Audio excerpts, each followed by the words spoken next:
ir atrodo, tai vis nori pasimėgauti gyvenimu, bet vis nėra tam laiko. Kažkur jis ištirpsta tarp pastangų, tarp lėkimo, tarp darymo darbų, tačiau labai dažnai žodžiai "aš neturiu laiko" iš tiesų reiškia "aš neturiu to įpročio". Inhabits įpročių gidas. Kasdienybėj, kurioje yra lengviau kvėpuoti. Gal tu turi savo verslą, galbūt vadovauji komandai, galbūt daug keliauji, o gal esi studentas, kuris stengiasi viską suspėti. O gal nuostabi mama ar atsidavęs tėtis, kurių dienos yra pilnos rūpesčio ir meilės šeimai. Kad ir koks būtų vaidmuo, tu juk stengiasi dėl savo ateities, dėl kitų gerovės, dėl gražesnio rytojaus.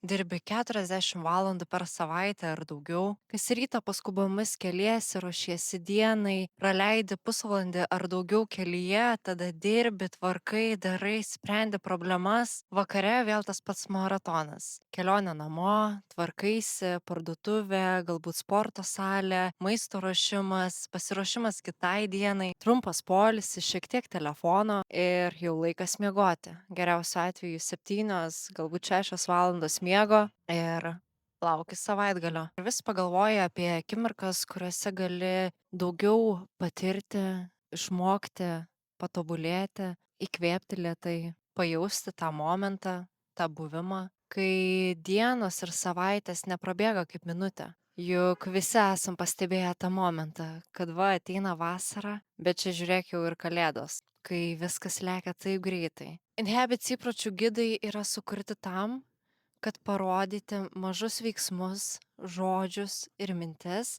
kuriuos gali sau panaudoti ir kurie visame šitame skubėjime, visoje tavo rutinoje, kad ir kokia ji būtų, kad tu gali atrasti tų momentų, kada tu pasimėgauji, kada tu iššoki iš to autopiloto, kada tu gali tobulėti, kada tu gali kažko naujo išmokti, įsivertinti, patirti tą laimės akimirką. Ir tau nereikės laukti savaitgalių, tau nereikės laukti atostogų, kad tu pasijaustum gyvas. Tu turėsi tokius įpročius, kurie tau leidžia ir ryte, ir darbo metu, ir vakarais pajausti laisvę, pajausti, kad tu gali nuimti tą įtampą, kuri susikaupia nuo streso, nuo didelio darbų kiekio, kurie deria su tavo vertybėmis, su tavo gyvenimo ritmu ir tavo kūnu. Išmoksi kurti trumpas vidinės pauzes. Kelias sekundes trunkančią mintį, kuri nuramina arba padrąsina. Žodžius, kuriuos sau tari, kai jautiesi nusivylęs arba pavargęs. Veiksmus, kurie padeda, kai yra šalta, kai skauda, kai jauti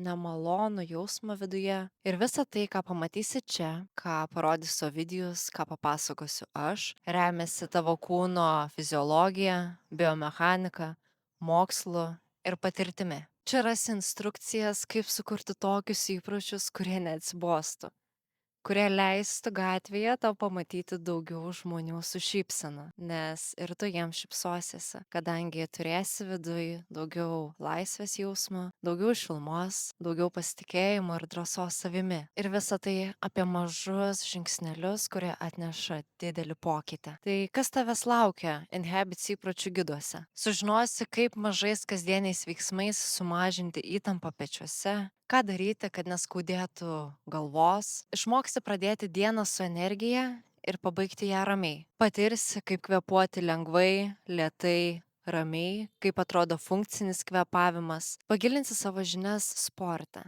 kasdienime judesyje. Pajausi, kad sportas nėra tik dar vienas veiksmas, kurį tu turi daryti. Tai sugrįž tau kaip mūsų prigimtis. Judėti laisvai, judėti nuolatos ir tau tai tikrai bus lengva įtraukti į savo darbus, nesvarbu, ar tu dirbi prie stalo, ar dirbi fizinį darbą, galbūt daug keliauji, turi vaikų.